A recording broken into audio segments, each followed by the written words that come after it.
Maya, I'm so excited to have you on the show and here at Abundance Self. I am Um, so excited to be here. Yay! Do you want to really quickly present yourself to our audience? Yes, I'd love to.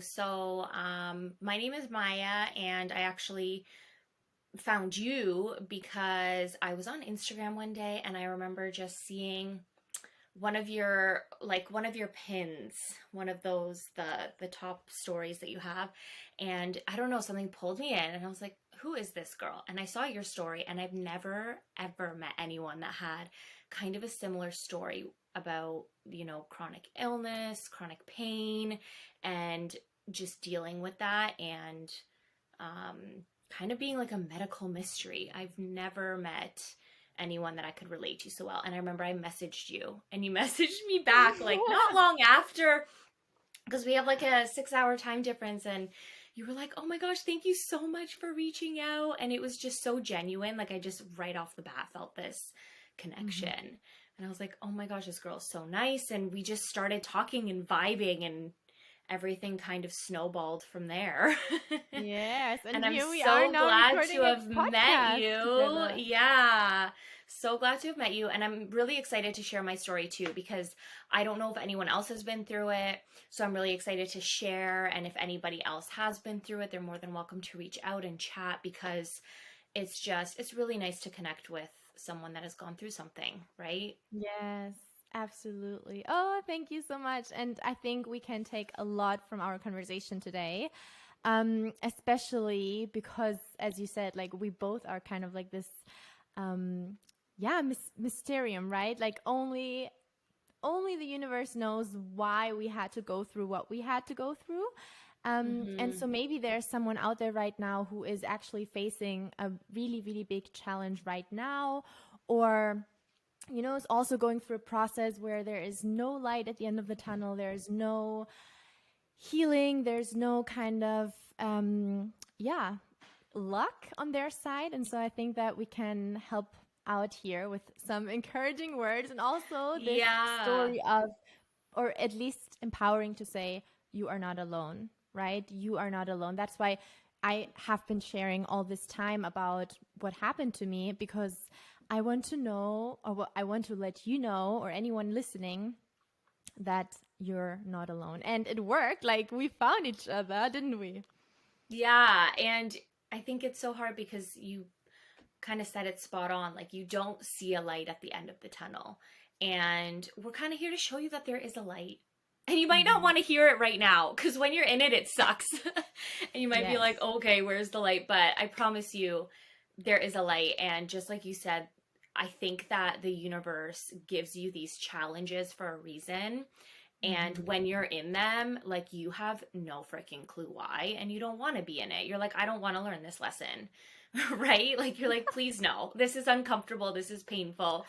But Not it today. does work out, and then you learn the lesson. And whatever happened, as hard as it was, I am honestly thankful that it happened, and I wouldn't have done it any other way. And it took a long time for me to get to that point of even saying that. Actually, I think this is the first time I'm saying that out loud. Mm-hmm. Yes, I think so too. I actually think so too. And for me, I like going really, really quickly back to the very beginning. I would want you obviously only share what you feel called to share, but I would want you to maybe let our audience a little bit deeper into what really happened to you, or what is like your story, Maya. What do you think made you the woman that you are today? Oh, that's a good question. Well, you know what? I'm going to give you a quick little background, because I think this is really important to know about me. I was a competitive athlete growing up. I was a competitive gymnast and a competitive coach for a good of 20 years of my life. Mhm. So I was extremely, extremely active, and I ended up getting pregnant in 2020. So, and this was in September of 2020. It was actually on my birthday, which was crazy. I found out. So I got pregnant and it was really exciting, and I was still active during my pregnancy. And I remember one day I woke up and I was feeling a pain in my foot. And I just thought maybe it was pregnancy pains. I didn't think anything of it. And from December, January, it got so bad. And in January, I had to quit my job. And I was in chronic pain while I was pregnant. So I could not walk. I was waking up in the middle of the night in agonizing pain. Like I couldn't sleep. It hurt so, so bad. And eventually it spread to my entire body. I couldn't take care of myself. So probably in February, we had to move in with my mother-in-law so she could care for me because I couldn't be left home alone at all. I couldn't cook, I couldn't clean. I needed help with basic things, such as even taking a bath. Like my boyfriend would have to help me. Brushing my teeth was so hard. And I remember I decided to get Joe Dispenza's book, You Are the Placebo, and I got it in the mail and I was so excited to read it. And I could not keep the book open because my hands hurt so bad. And I think that was the point where I really, really broke because I felt like I couldn't do anything that I wanted to. Something as simple as reading a book was something that I couldn't do anymore.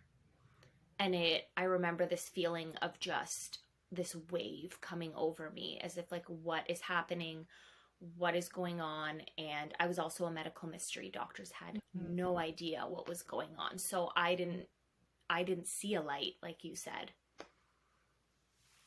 At this point, thank you for sharing, first of all. At this point, so this breakdown when you were with the book and you realized you could not read it.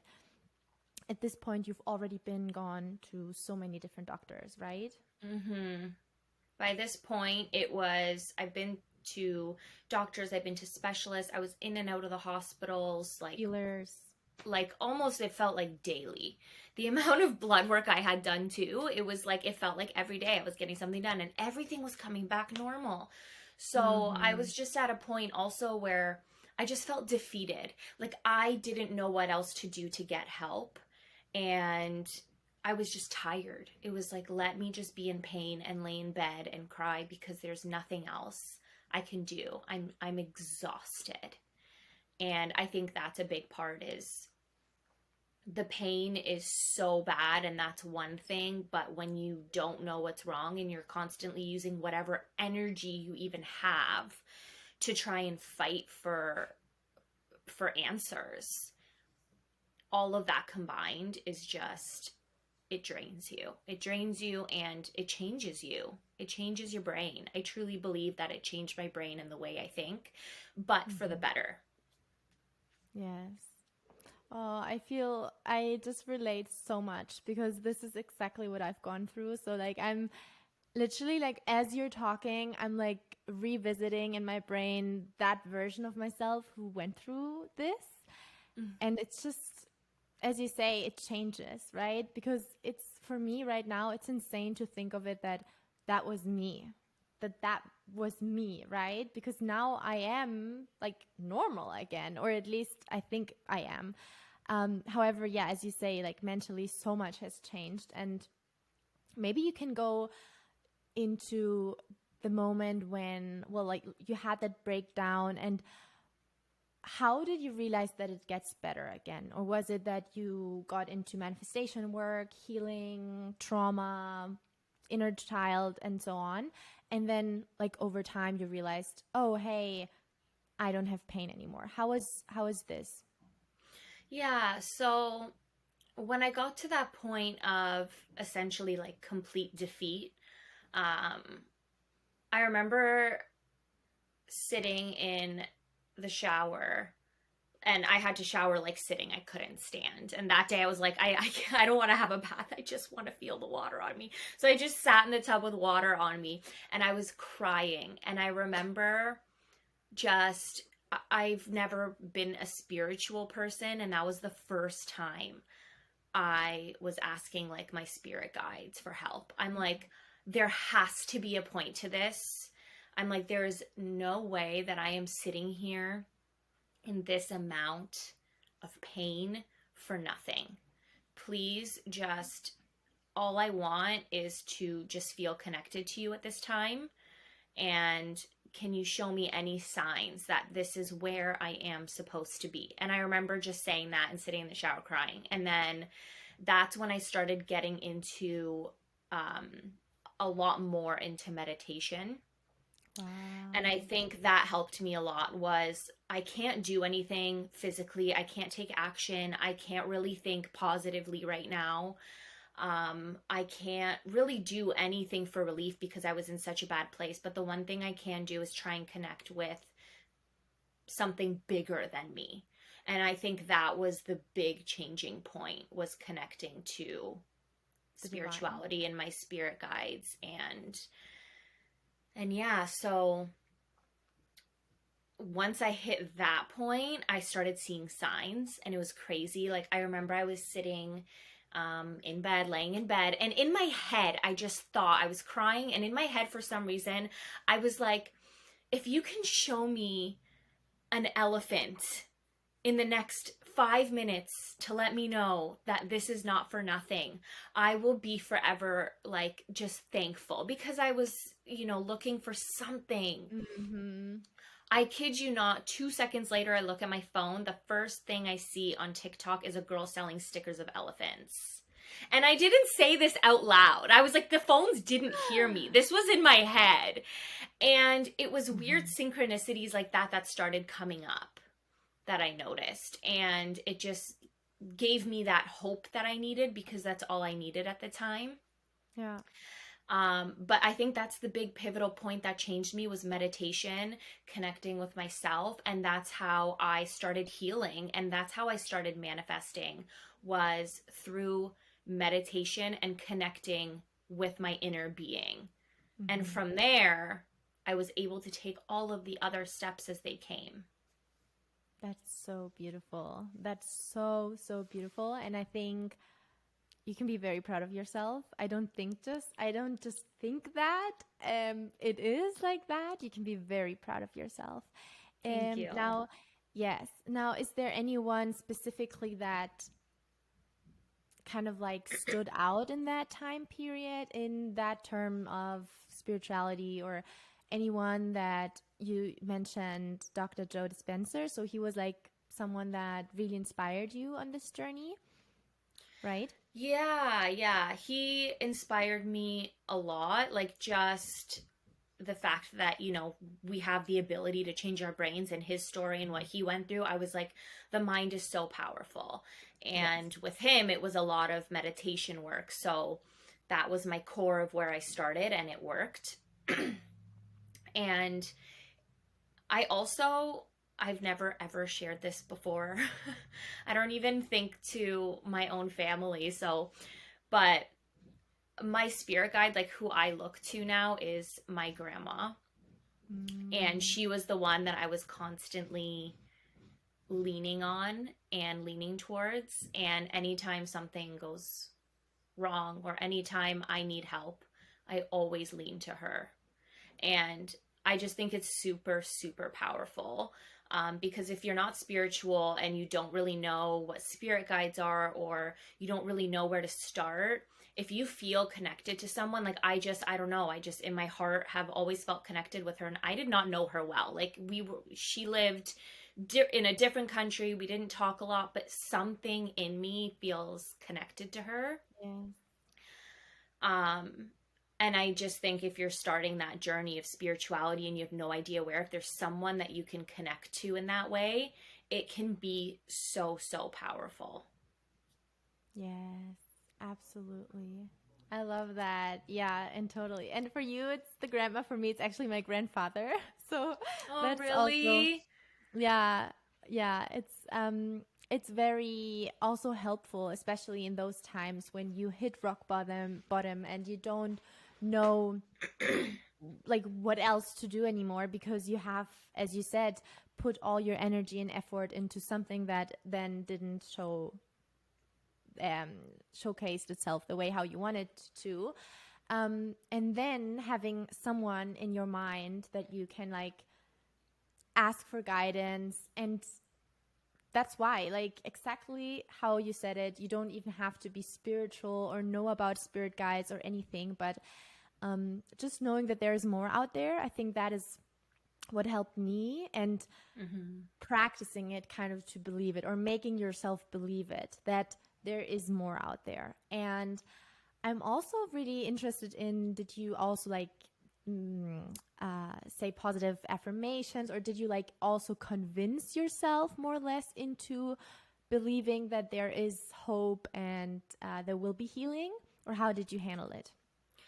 Um, so for me, at the beginning, I didn't have too many affirmations. I'm going to be honest.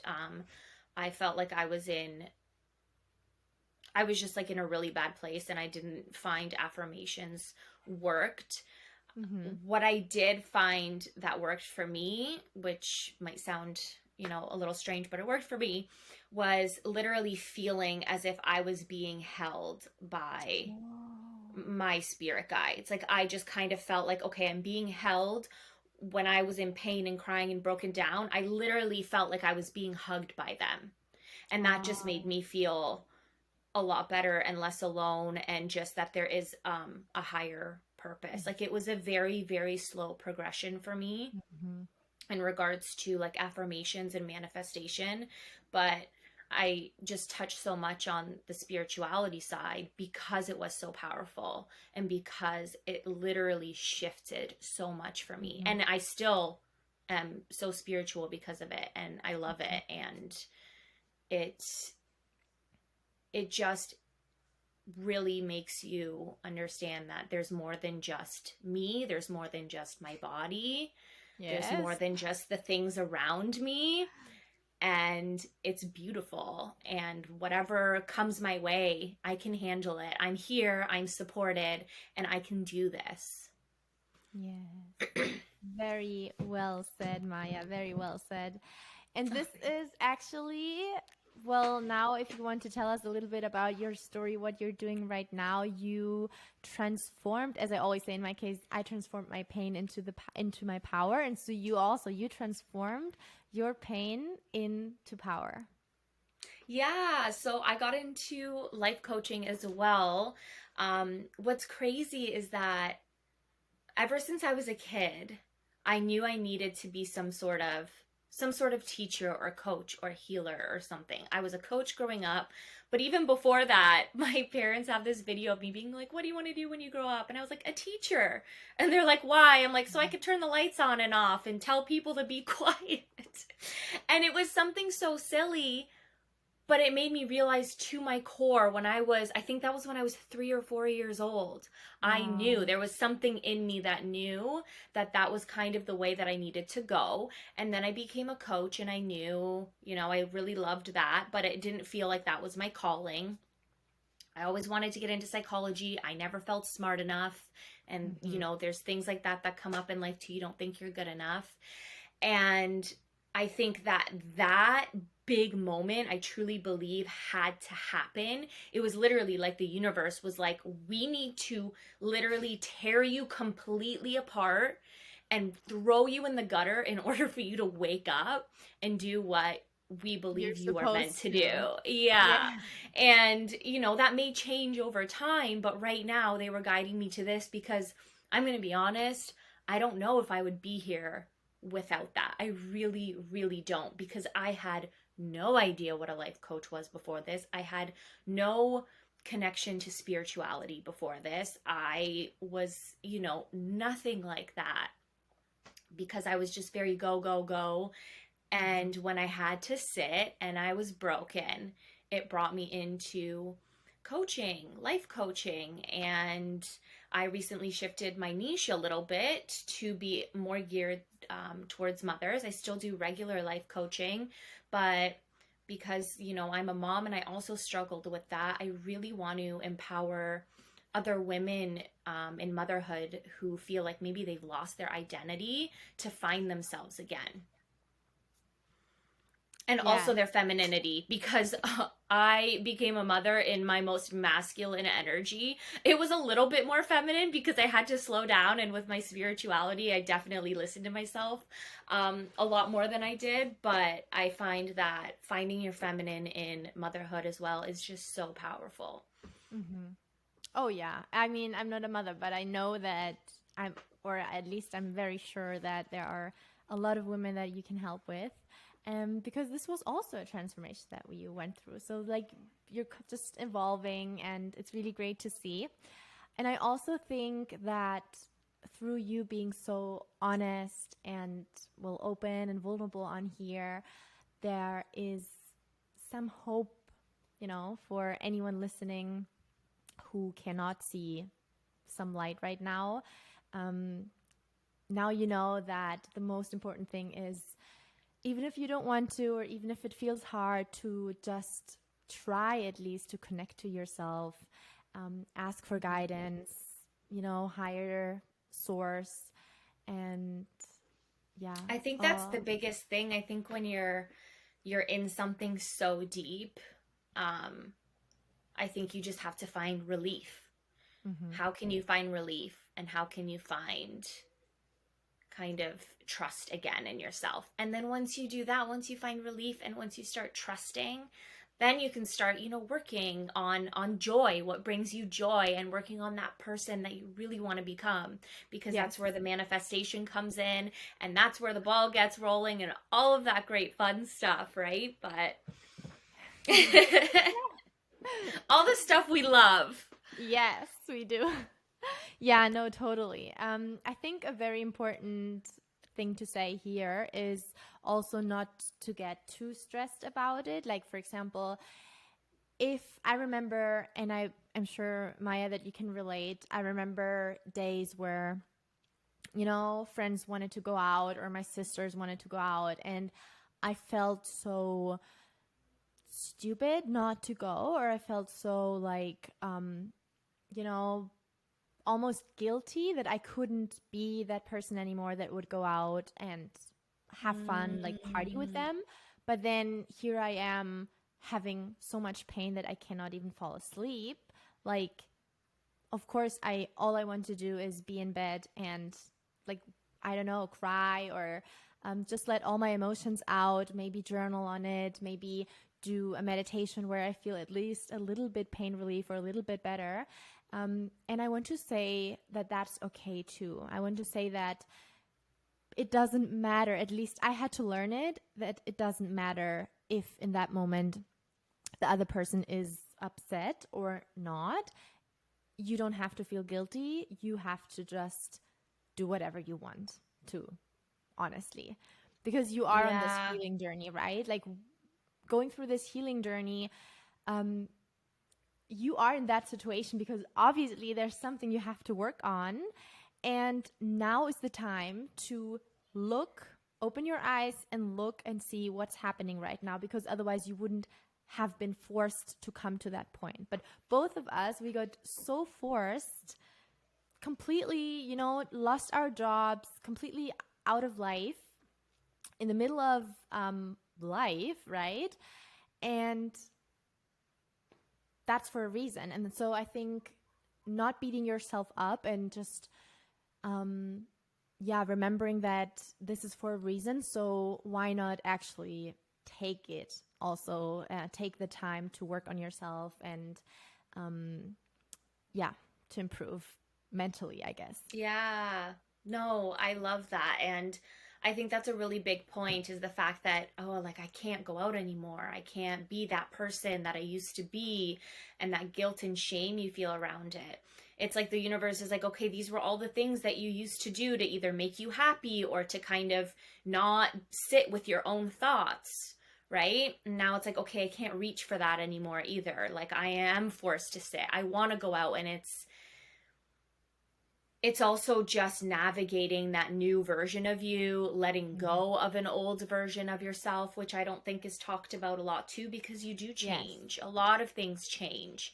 So it's letting go of an old version of yourself. So, And that's really, really hard. mm-hmm. it's hard to go through. It's sad. You miss that person even though you love this new person, or maybe you Yes. don't even love it yet. Maybe you're in the middle of getting to know yourself again and it feels weird and you're like, why can't I have that old version back? So I think that's really, really powerful. Hmm.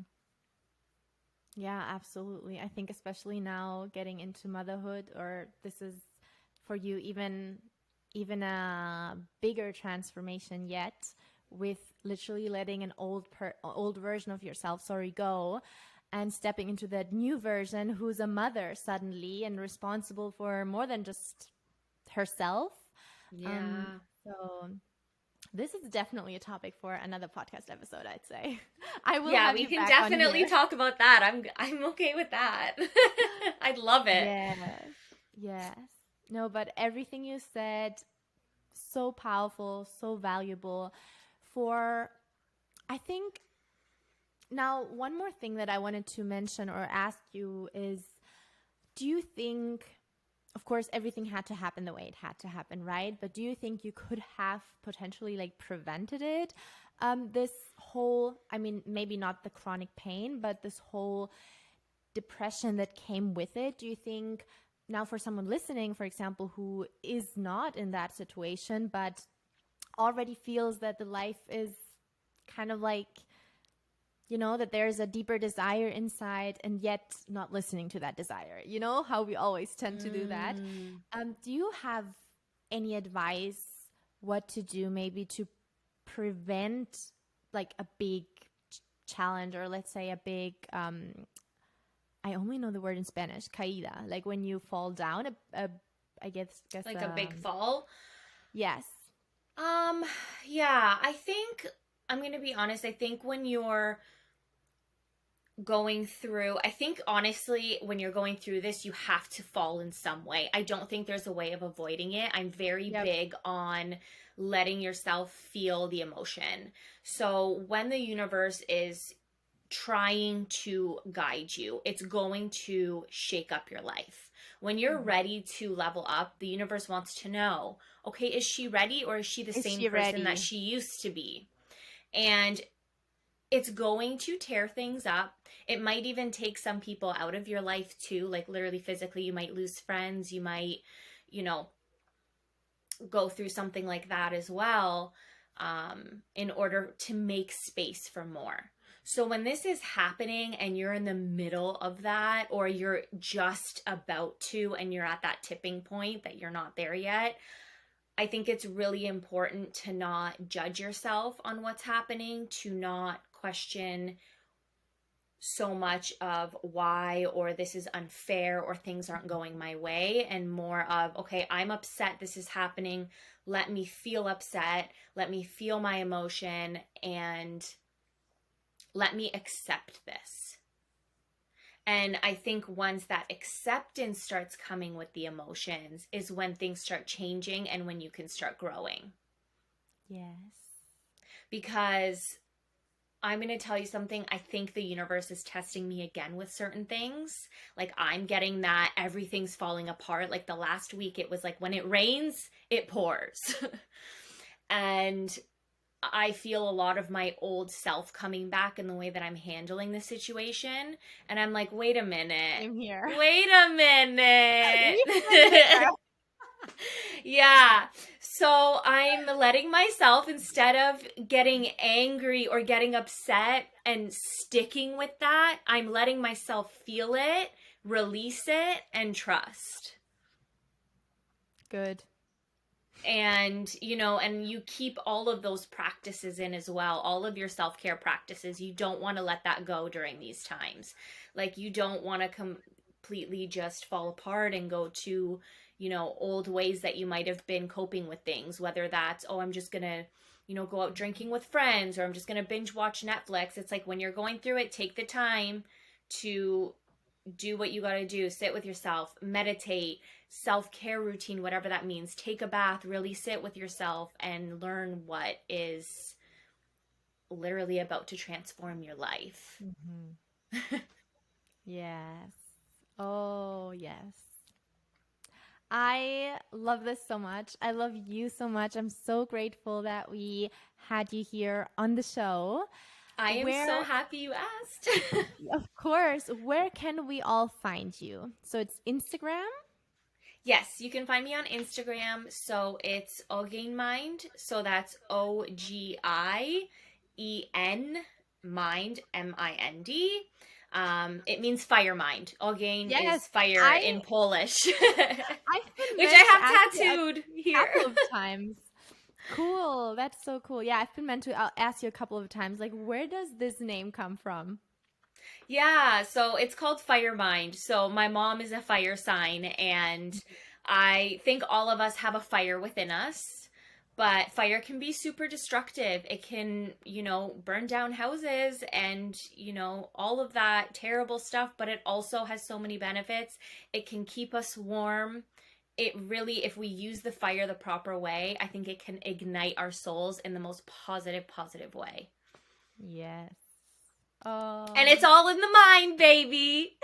absolutely. What a beautiful way to end this episode. I love this so, so much.